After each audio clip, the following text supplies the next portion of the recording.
Oke, selamat siang Bapak Ibu. Jadi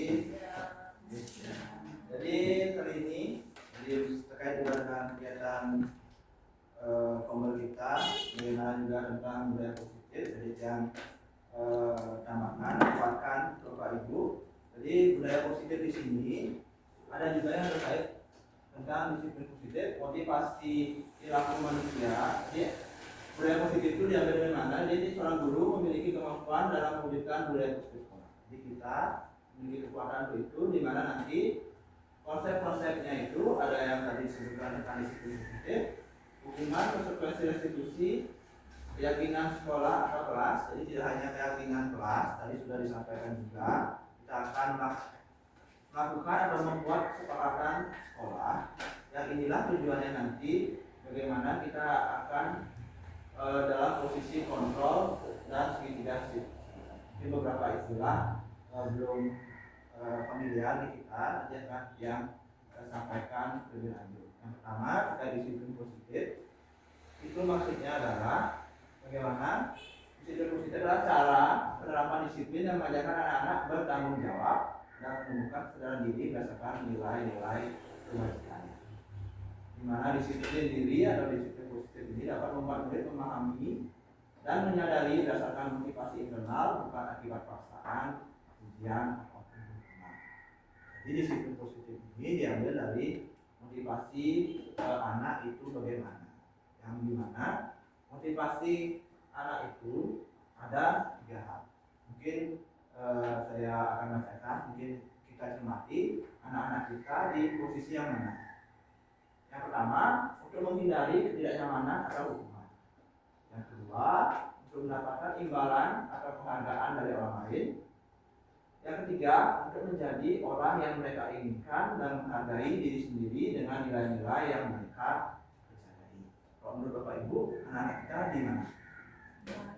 Di imbalan, istilahnya di imbalan ataupun penghargaan dari orang lain. Kalau itu berarti kita sudah mencoba kembali ke step yang selanjutnya, yaitu bagaimana anak-anak sadar dan ingin menghargai diri sendiri. Jadi mereka percaya dengan nilai-nilai yang mereka percayai. Selanjutnya, yang nilai-nilai ini akan kita tuangkan di dalam kesepakatan kelas. Bapak Ibu pasti sudah memiliki kesepakatan kelas masing-masing. Nah itu kesepakatan kelas itu yang akan menjadi nilai yang dipercayai oleh anak.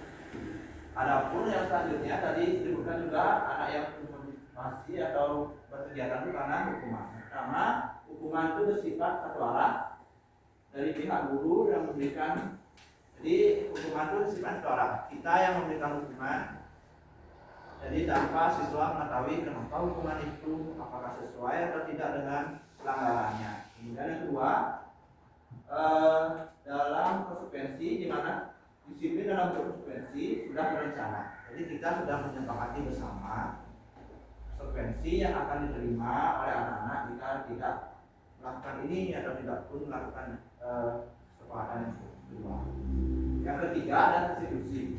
Restitusi itu menciptakan kondisi bagi murid untuk memperbaiki kesalahan mereka sehingga mereka bisa kembali ke kelompok mereka. Kalau sebelumnya mungkin ini disebut dengan pembimbingan. Bagaimana kita membimbing anak, jadi tidak hanya menghukum atau memberikan konsekuensi itu sendiri. Nah, untuk kita pahami bersama dan bukan flashbacking menurut Bapak Ibu. Untuk yang kejadian pertama, lari mengelilingi lapangan basket 2 kali karena terlambat hadir di sekolah. Itu termasuk apa? Hukuman atau konsekuensi? Ya betul, hukuman ya. Kenapa? Kuncinya kalau hukuman itu terkadang tidak sesuai dengan apa yang dilanggar. Orang dia terlambat, apa hubungannya dengan berlari? Betul. Yang kedua, membersihkan coretan yang dibuat di meja tulis. Ya, betul. Yang ketiga, murid diminta untuk push up 15 kali karena tidak menggunakan masker. Kalau yang keempat, menantikan kertas tugas teman yang dicoret. Berjemur di lapangan basket jam 12 karena mengobrol dengan teman. Yang keenam, murid diminta bertanya kaki sepanjang hari karena tidak menggunakan sepatu warna hitam.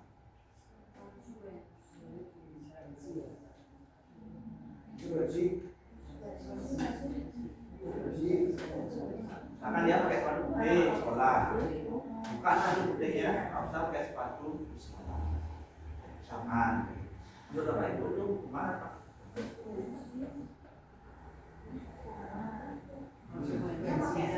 Dia pakai sepatu putih, warna lain, hukuman. Ya itu pasti hukuman dalam, karena dia beda warna. Kemudian yang ketujuh, berdiri di depan kelas sambil mengangkat kaki karena tidak bisa menjawab pertanyaan atau ke-8, membersihkan tumpahan air di meja tulis secara tersenggol. Oke. Nanti kita semua sudah mengetahui hukuman dan konsekuensi. Kalau kita refleksi diri, apa yang sering mungkin kita lakukan? Apakah hukuman atau konsekuensi? Konsekuensi.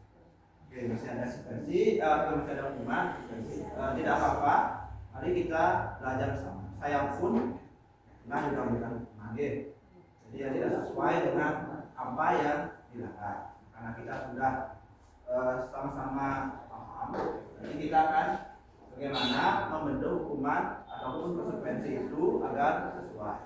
Mungkin seperti tadi, saat mereka tidak hafal padahal sudah diberikan tugas, ya konsekuensinya mereka menyalin ataupun menuliskan, itu masih termasuk konsekuensi menurut dia, karena masih sesuai dengan apa yang ditugaskan dan apa yang dilanggar dari anak. Jadi itu tentang hukuman konsekuensi. Nah, adapun institusi nanti akan ke selanjutnya. Nah, sebelum itu hukuman atau konsekuensi itu didapat karena kita melakukan pelanggaran terhadap keyakinan sekolah atau keyakinan kelas. Jadi ini gambar yang dalam membuat keyakinan kelas dengan murid, di mana guru berperan dalam mewujudkan terbentuknya keyakinan sekolah atau kelas dengan adanya kesepakatan antara guru dan murid, seperti yang tadi sudah disebutkan. Jadi agar tidak ada kejadian lagi, mari kita buat kesepakatan tidak hanya kelas, kita buat kesepakatan sekolah. Jadi agar apa? Agar kita semua sadar. Kalau keyakinan sama yang sudah sebelumnya kita ketahui kan beda dengan peraturan. Kalau keyakinan kita bersama, berarti logikanya kita yang akan melakukan secara bersama. Kalau peraturan itu kan diambil oleh yang atas saja, dan di bawah tinggal melakukan. Untuk ke depan dari tadi disampaikan, mari ganti selanjutnya tentang keyakinan sekolah, dan diharapkan semua warga sekolah itu ikut turun, ikut ambil bagian di sana agar semua keyakinannya dapat ditampung.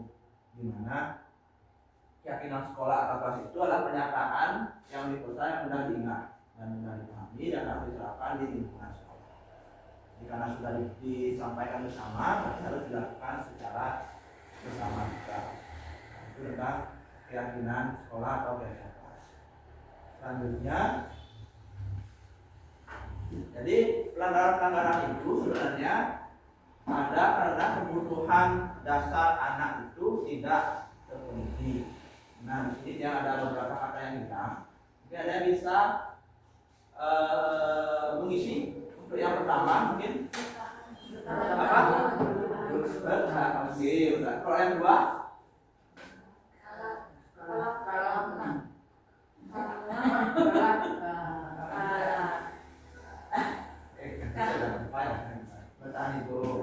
Bertahan hidup.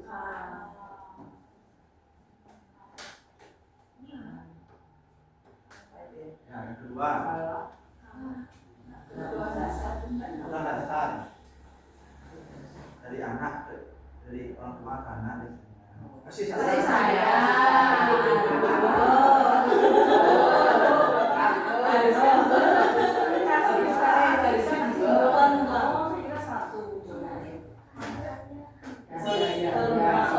Ketiga,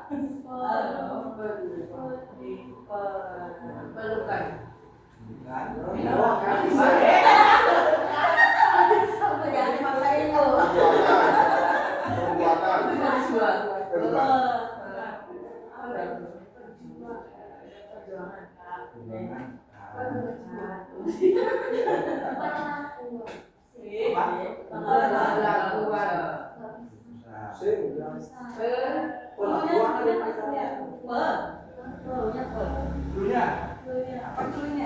Mampu sama dengan mampu.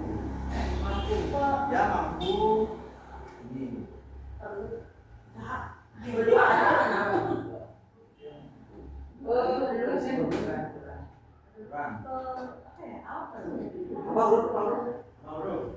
Kasih sayang.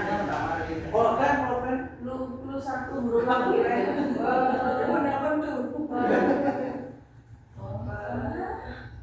Oh, ada R-nya. Jang. Apa itu? Penguasaan.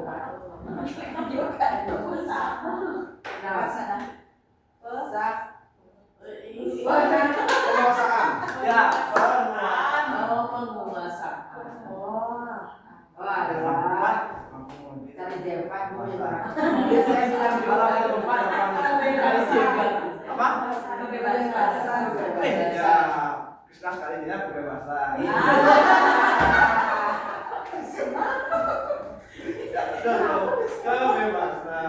betul. Kebebasan. Kesenangan. Yang terakhir?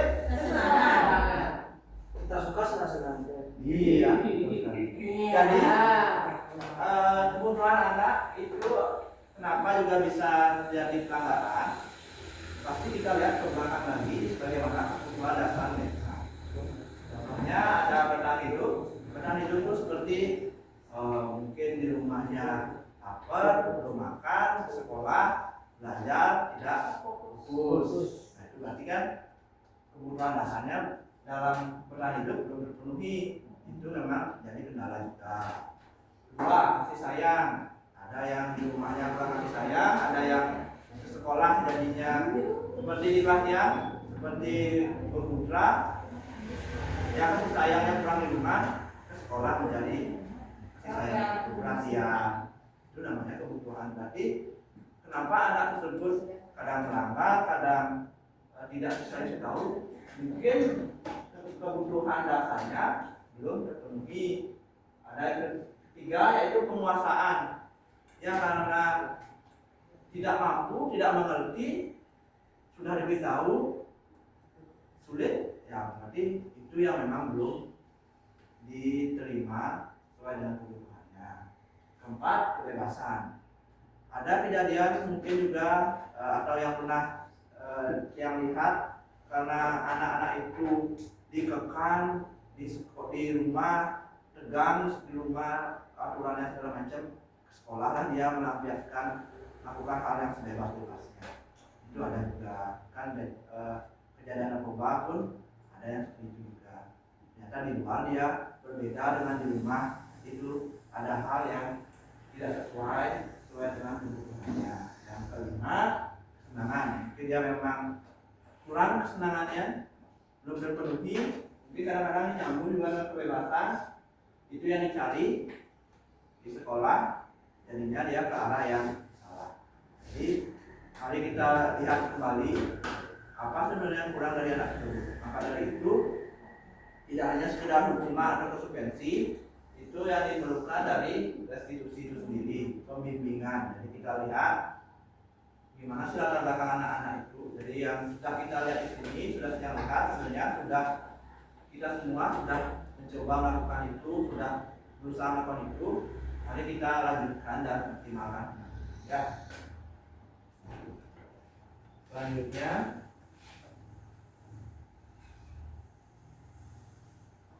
bagaimana posisi kita sebagai guru? Ada istilah yaitu 5 posisi kontrol. Yang itu yang pertama, penghukum, membuat rasa bersalah, teman, pemantau, terakhir manajer. Nah, apa sih perbedaannya semua?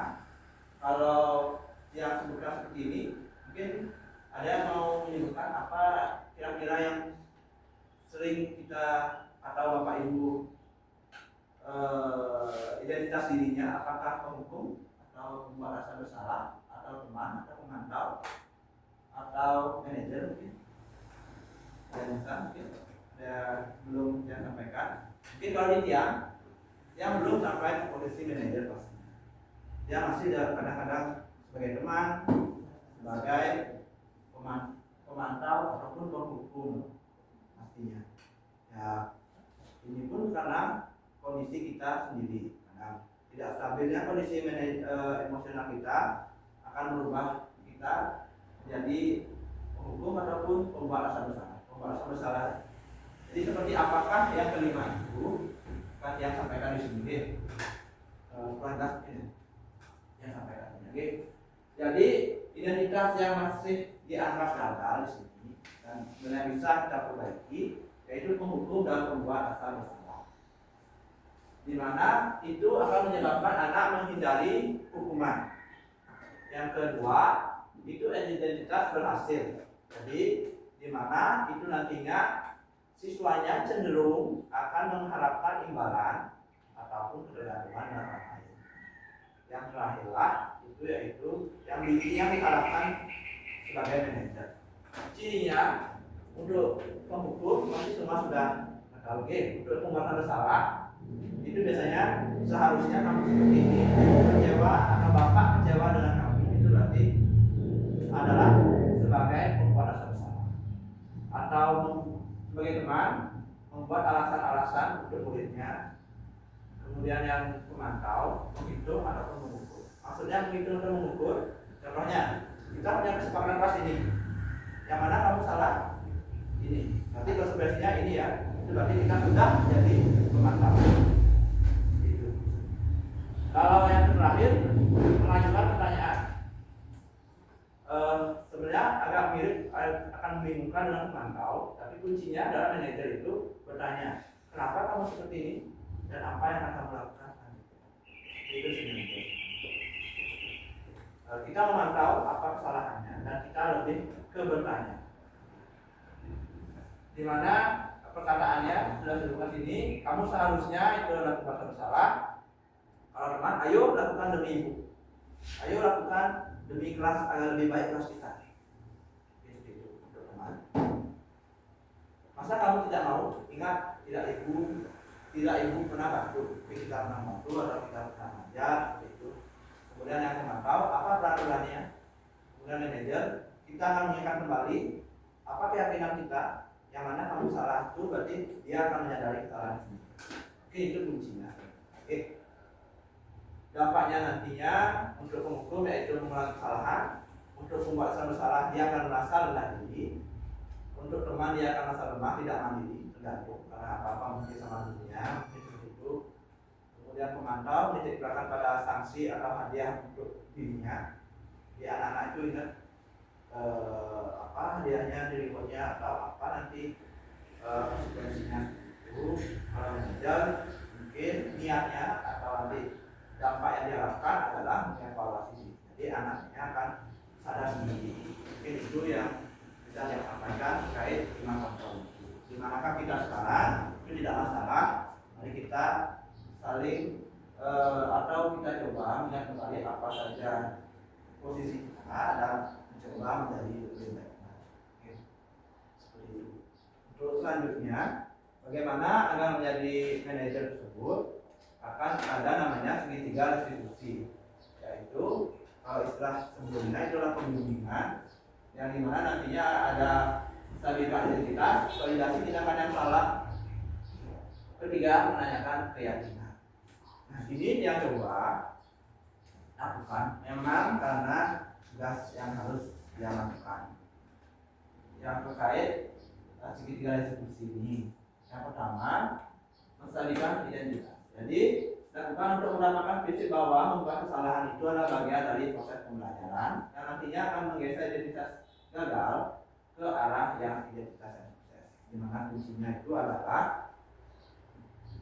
biasanya yang disebutkan di sana adalah berbuat salah itu manusiawi atau tidak ada manusia yang sempurna.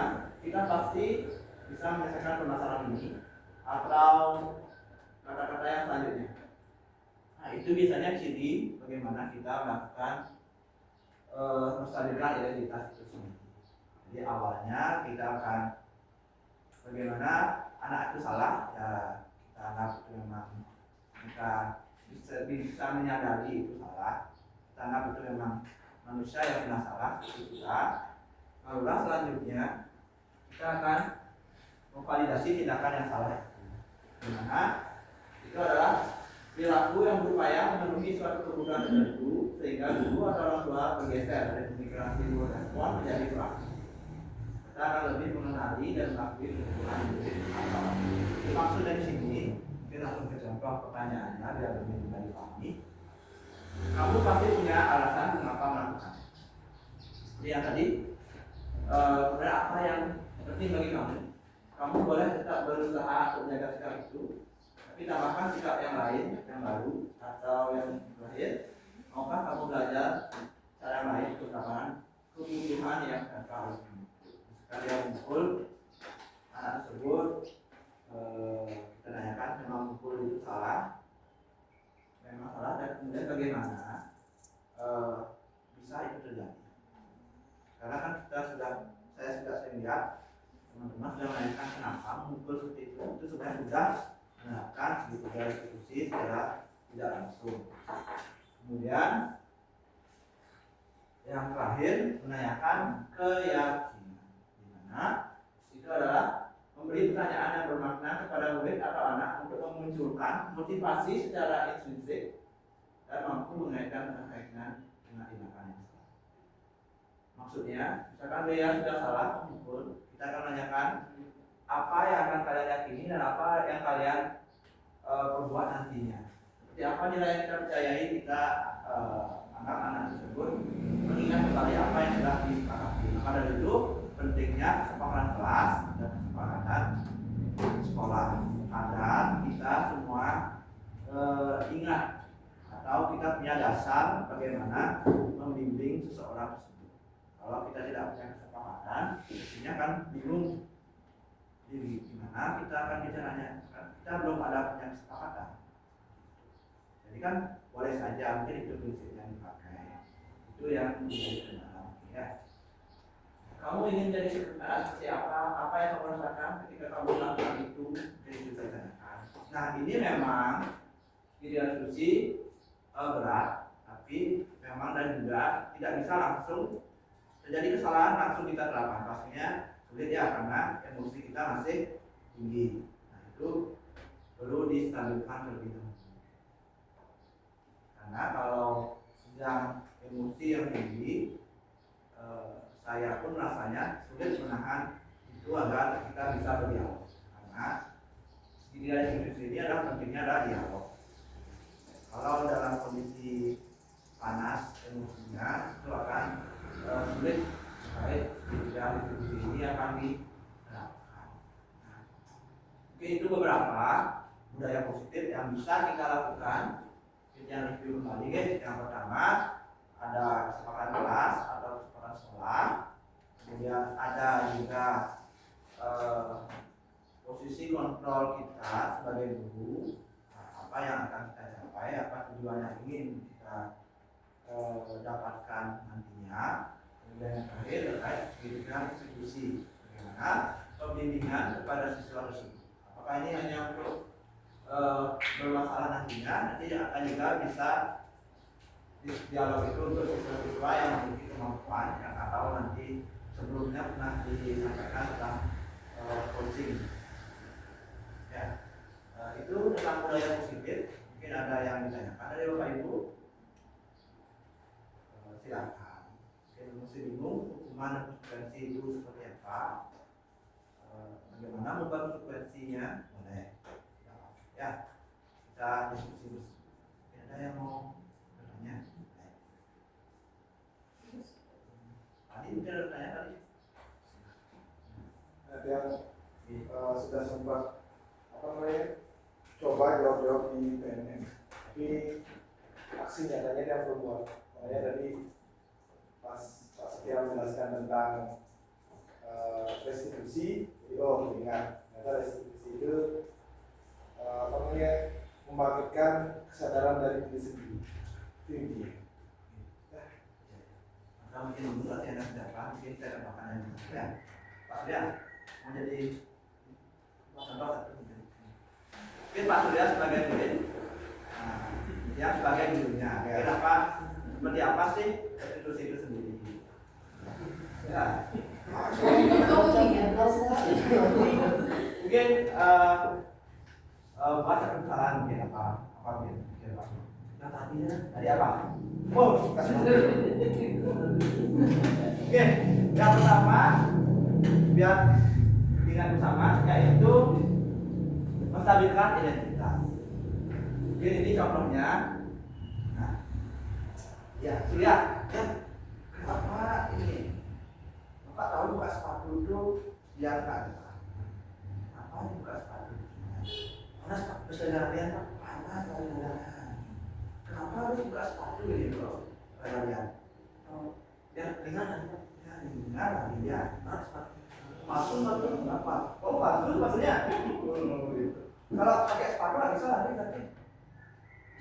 bisa lebih berat fungsinya sepatu itu apa biar terlindungi nah kalau orang lari pakai sepatu gimana ya nggak punya pelindung tak punya pelindung berarti kalau pakai sepatu itu bagaimana apakah benar apa salah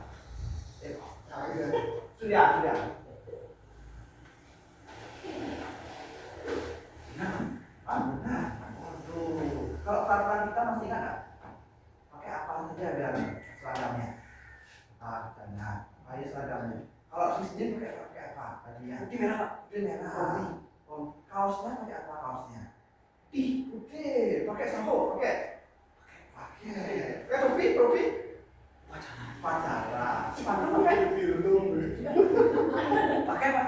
pakai warna apa? Oh berarti kita harus pakai sepatu. Iya. Nah, berarti ingat ya. Pakai apa harus kalau kakinya? Sepatu. Kecuali kami. Kenapa pakai kaki sepatu? Kan ada nogogon. Oh ya. Ya. Tapi sekarang gimana? Seperti pakaian seperti mana? Nah, ini sudah pakai sepatu ini. Nanti kira-kira yang asli, ya. Tapi kedepannya bagaimana? Surya pakai sepatu yang asli, pakai sepatu. Kalau main gimana? Kalau main istirahat, sepatunya bagaimana? Pakai. Balik habis. Kurang lebih ya.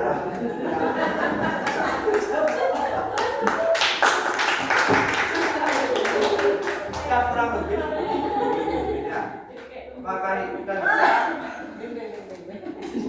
apakah kita bisa? Pasti kita bisa, saya yakin. Memang harus distabilkan dulu emosinya. Jadi tadi tidak bisa dia langsung tanyakan saat ada kejadian itu karena memang bisa emosi. Udah kita turunkan emosi kita dulu, stabilkan dulu anak-anak kita, baru kita bisa jalan. Mungkin itu contoh dari diskusi yang bisa diambilkan simulasinya. Seperti apakah harus seperti itu ya? Nanti Bapak Ibu sesuai.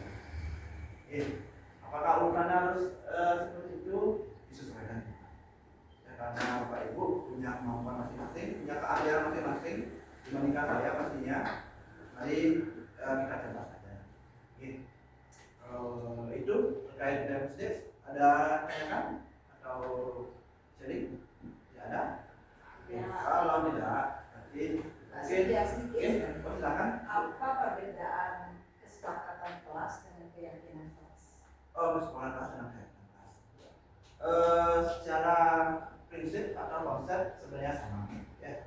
Jadi keyakinan adalah hal yang kita yakini yang nantinya akan kita sepakati secara bersama. Nanti jadi keyakinan kelas itu sendiri. Sebenarnya secara istilah itu memang agak beda, tapi secara konsepnya kalau yang kami pelajari sebelumnya itu sama.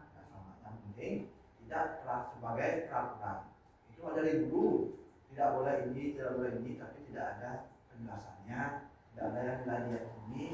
Itu kan jadinya siswa tersebut melanggar karena bukan kita yang buat. Tidak ada kebebasan yang diberikan Kalau buat keyakinan atau kesepakatan kan ada kebebasan yang diberikan. Kayak anaknya, apa yang kita mau buat, gitu. Mau kelasnya seperti apa, mau seperti apa aturan yang kita gunakan. Kan pasti setiap kelas beda, karena setiap anak beda. Ada kebebasan yang diberikan di sana, ada penguasaannya anak-anak seperti apa, dan bagaimana kesenangannya seperti apa. Mungkin kelas ini senang pakai sepatu saat di kelas, itu kesepakatan mereka ya dijalani. Tapi kesepakatan di sekolah pakai sepatu saat keluar kelas, ya kita sepakati itu dilakukan. Jadi biar apa? Kalau sudah mungkin yang istirahat atau seperti apa, kesepakatan kelas itu, kesepakatan sekolah itulah yang kita yakini bersama. Sekolah di kelas, nanti itu milik kelasnya. Mungkin itu yang bisa disampaikan. Apakah berbeda antara kelas dengan kelas sekolah? Diharapkan sejalan, biar tidak terlalu jauh. Kalau dengan tata tertib, Tata tertib itu kan kalau itu kan biasanya sekolah yang buat tata anak-anak. tertib kelas kan ada. Oh, dalam tertib kelas ada. Itu kan biasanya juga diambil dari sekolah. Dan tertib kelas kan biasanya dibuat dari guru dan bersama kelas-kelas. Jangan gurunya kemudian mungkin sekarang bisa diatur bagaimana tata tertib itu diambil maknanya kita sepakati bersama. Ya, anak-anak itu merasa memilikinya ada terhadap keyakinan yang bersama. Kalau tata tertib kan kayak ya Pak punya Pak, kenapa gitu? Ya karena Pak punya Pak. Kenapa kayak sepatu? Itu sebenarnya mungkin. Jadi kalau skup yang kecil ada di kelas itu, tata tertib itu dibutuhkan atau tidak? Lebih didominasi oleh kesepakatan atau tata tertib masih berlaku atau tidak? Bisa berlaku sebagai panduan kita dalam membuat ya. Karena kan pasti sekolah punya tujuan ataupun arahnya masing-masing. Itulah yang diambil sebagai kesepakatan yang lebih umum. Itu yang kita ambil ya siswa lebih merasa ingat, lebih merasa memiliki terhadap kelas. Tata tertib perlu sebagai panduannya. Tata tertib itu dibuat siapa kan dari sekolah saja. Itu sih. Jadi, orang kelas itu biar lebih diingat. Misalkan bagaimana mungkin bagaimana menjaga kebersihan bersama. Nah, itu kan tata tertib ada di atasnya. Ya kita ambil dari sana saja langsung. Diturunkan saja. Tapi sama anak-anak bersama biar mereka ngerti maksudnya itu. Itu sih. Untuk yang segitiga restitusi ini misalnya menstabilkan identitas itu bisa nggak diterapkan di kelas kecil? Bisa atau tidaknya sebenarnya yang kita sebagai bagaimana ini bisa apa tidak pastinya dengan cara yang sederhana dan juga tergantung respon anaknya tersebut apakah bisa berdialog dengan baik. Kalau memang bisa kemungkinan pasti bisa, tapi memang tidak akan ada perubahan secara langsung. Karena kita yakini kan ini adalah sebuah kebiasaan itu harus berubah. Mungkin dengan yang sebenarnya. Kenapanya pasti kan anak tahu kenapa. Atau kenapanya ternyata dia ikut-ikutan. Kan saya tahu kenapa itu. Jelas Bapak Ibu? Ada lagi? Tidak? Tidak. Mungkin yang kirimkan respon mungkin bisa diisi dari Bapak Ibu bagaimana refleksi kita, bagaimana pendapat tentang materi ini dan mungkin apa yang akan Ibu laksanakan Bapak laksanakan. Contohnya akan membuat kesepakatan sekolah. Kita ambil dulu deh biar langsung. Biar bingung. Pak Setia lagi satu kalimat untuk kesepakatan kelas itu sebaiknya seperti apa? Apa boleh pakai kata jangan ngesek, jangan rame-rame ke toilet atau bagaimana sebenarnya? Untuk Kalimat untuk kesepakatan kelas. Ya untuk sekolah kelas, jadi sebenarnya kan sudah itu Ya, kalimat positif. kalimat Jangan mencontek, berarti harus jujur, bekerja mandiri. bekerja mandiri. Kalau kata jangan, seperti mungkin ini menggunakan konsep psikologi, biar tidak langsung ada kalimat. Ya, kalimat. Diusahakan menggunakan kalimat positif. Kalau memang sudah sulit sekali mencari kalimat positif, misalkan tidak merokok, ya berarti saling menjaga kesehatan. Kan merokok merusak kesehatan. Oke, itu yang bisa dipakai. Bapak Ibu silakan dialognya nih Bapak Ibu nih. Karena ini anda tersedia ke CGV, mau dialog diskusi. Tahu mungkin menunjukkan di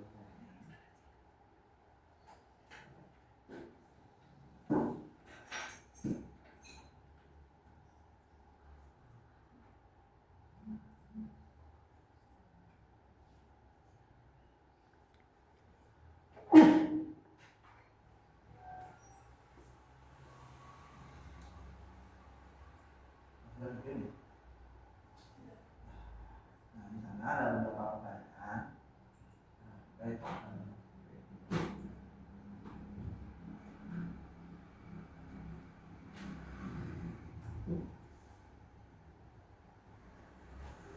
Nah, ada beberapa yang di sana. Pertama, nama apa itu pastinya. Kedua, tentang manfaat. Apakah bermanfaat yang tadi saya sampaikan bisa disampaikan di sana. Yang bagaimana mungkin bermanfaat untuk Bapak Ibu. Kemudian rencana tidak lanjut itu maksudnya yang pertama mungkin apa yang akan Bapak Ibu lakukan bersama nantinya. Mungkin tadi sudah disepakati akan membuat kesepakatan sekolah, mungkin itu bisa kita lihat waktunya, mari kita sepakati bersama. Silakan waktunya disesuaikan aja, harus tanggal bulan mulai minggu keberapa bulan September gitu mungkin bisa. Atau yang kedua, misalnya yang tidak lanjut yang dua, silakan disesuaikan. Mungkin yang kedua, penguatan terhadap kesempatan kelas boleh. Jadi sudah punya kesempatan kelas dan bagaimana menguatkannya. Jadi kesempatan kelas itu diharapkan tidak hanya sebagai pandangan, tapi kita sampaikan secara rutin, bisa setiap hari, bisa 2 hari sekali, biar anak-anak itu ingat tentang kesepakatan kelas. Jadi biar apa? Jadi saat mereka melakukan hal yang di luar itu, mereka gampang ingat. Sama seperti lagu, kalau didengerin terus, berarti kan kemungkinan besar mereka akan ingat terus. Jadi penguatan terhadap kesepakatan kelas, bisa waktunya akan ditambahkan. Itu terkait Google Form-nya, silakan Pak Ibu. Jawab HP-nya. Kalau ada yang bingung.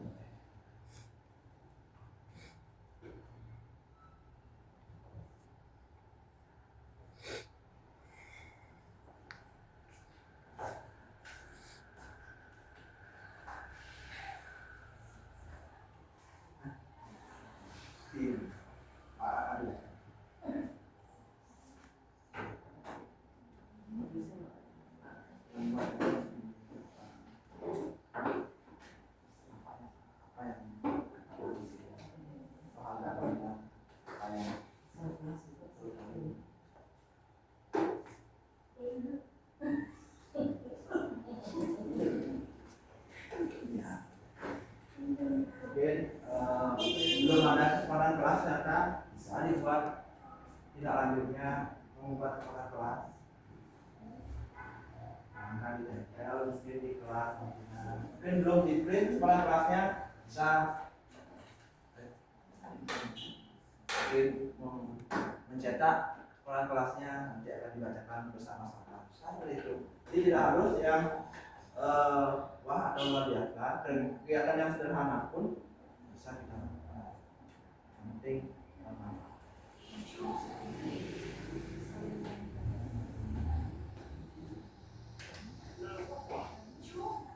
apa yang berangkat pemahaman.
nggak muncul.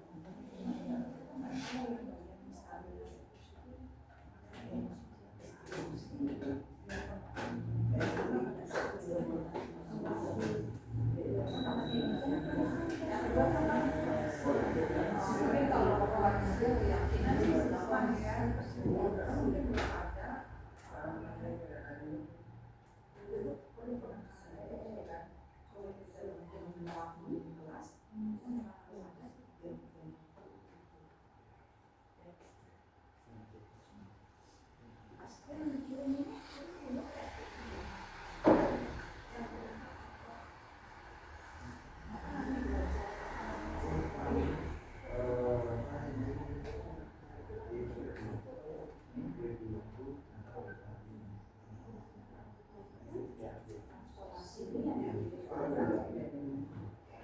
Karena di India dulu apa yang sudah ini sudah membahas.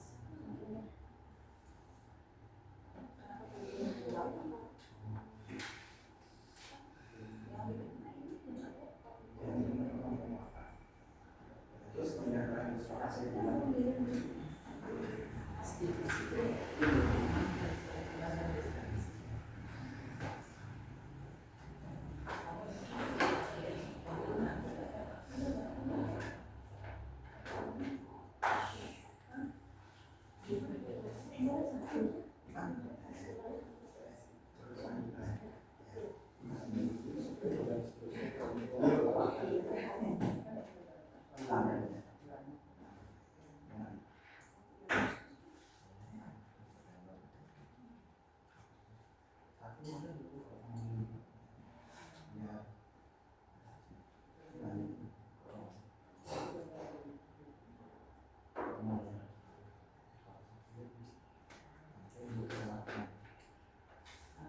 selanjutnya silakan disesuaikan aja yang bisa dilakukan saja, biar dia tahu yang mana.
Coba yang kuatkan sedikit lagi, kita saya simpulkan bersama. Untuk hubungan dan profesi tentu sudah kita pahami bersama. Ada mahasiswa, ada komposisi kontrol kita, mungkin sedikit akan bingung sedikit ada diskusi. menstabilkan identitas. Kuncinya itu seperti apa? Jadi setiap anak itu salah, kita bukan artinya kita apa-apa salah, maksudnya kita menyadari, kita sadarkan anak itu memang salah itu adalah tidak apa-apa secara agar bisa diperbaiki. Jadi bukan mengabaikan kesalahan itu, tapi menyadarkan kesalahan anak-anak itu tidak apa-apa. Itu sebenarnya kunci dari identitas. Karena tadi saat suka sepatu, kita sadari memang bagaimana kita tidak selalu menghukumnya atau menjudge dia. Kita tanyakan sepatunya itu kenapa, itu sudah termasuk dia memvalidasi tindakan yang salah. Kenapa sih dia buat sepatu? Lalulah kita ingatkan dia terhadap peraturan yang ada. Dia salah pakai sepatu. Jadi menstabilkan identitas itu maksudnya bagaimana saat kita lihat dia pakai sepatu, kita tanyakan dan kita sebenarnya tidak kenapa sih pakai sepatu, itu juga bisa menstabilkan dia. Jadi tidak langsung kita hukum dia, kamu salah pakai sepatu. Jadi kita ingatkan secara perlahan, itu mungkin yang bisa kita sampaikan. Jadi ataupun saat dia mukul, memang mungkin dia banyak gerak. Ibu tahu mungkin dia mukul itu karena dia mencari kesenangan. Kita sadari kalau dia mau mencari kesenangan, tapi kan ada aturan yang dia salah. Memang proses dalam menerapkan ini, maka bisa ada yang lain, bisa kita sesuaikan masing-masing sesuai kemampuan. Untuk jadi untuk menaikkan keyakinan pasti semua sudah diterapkan. Untuk menstabilkan itu, bagaimana kita intinya sesuai dengan menstabilkan, bagaimana agar kondisinya enak dalam berdialog. Kalau menstabilkan tapi masih marah-marah ataupun tendang, pasti kan terus stabil. Pertanyaannya seperti apa? Silakan masing-masing kreasikan. Tadi kan yang secara global, secara langsung itu yang saya sampaikan terkait ketiga institusi dan beberapa budaya positif lainnya. Yang maaf jika ada salah dalam kata, dan terima kasih sudah mendengarkan, sudah mengikuti kegiatan penerapan budaya positif ini nantinya.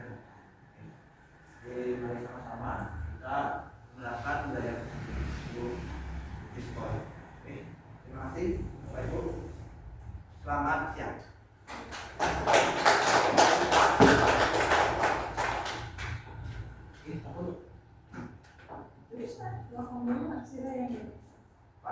Ada mau ke Pak Dua ya?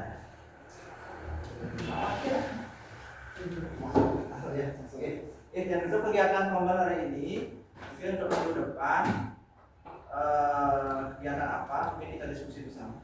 Mungkin kemarin kan harusnya maunya jadi baik, mungkin ataupun jadi mau nanti bersama kasusnya, bisa mungkin kita menggunakan lupa.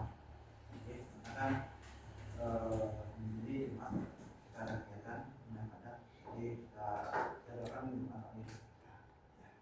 Itu dulu untuk pembel kita. Selamat istirahat dulu teman-teman sambil nunggu absen lagi.